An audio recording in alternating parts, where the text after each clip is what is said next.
Viewers সবাইকে স্বাগতম। আজকে আলোচনা করব মেডিমেটের অমিজল 40 এই ক্যাপসুলটা নিয়ে।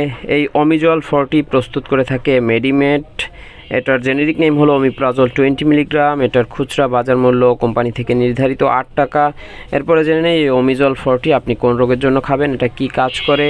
এটি মূলত একটা গ্যাস্ট্রিকের ওষুধ। গ্যাস্ট্রিক আলসার, পেপটিক আলসার, বুক জ্বালা পোড়া, বদ হজম, গ্যাসের চিকিৎসায় আপনি সেবন করতে পারেন। এটি গ্যাস্ট্রিকের ওষুধ, ব্যথার ওষুধের পাশাপাশি সেবন করা যায়।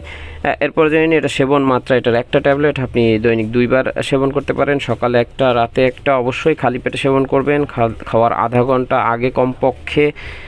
এরপর জেনে নিই এটার পার্শ্ব প্রতিক্রিয়া। এটি সেবনে সাধারণত মাথা ঘোরা, বমি বমি ভাব, বমি, এছাড়াও পাতলা পায়খানা, মাথা ঝিমঝিম ভাব, অস্বস্তি ইত্যাদি সাধারণ পার্শ্ব প্রতিক্রিয়া দেখা দিতে পারে। এতে ঘাবড়ানোর কিছু নেই।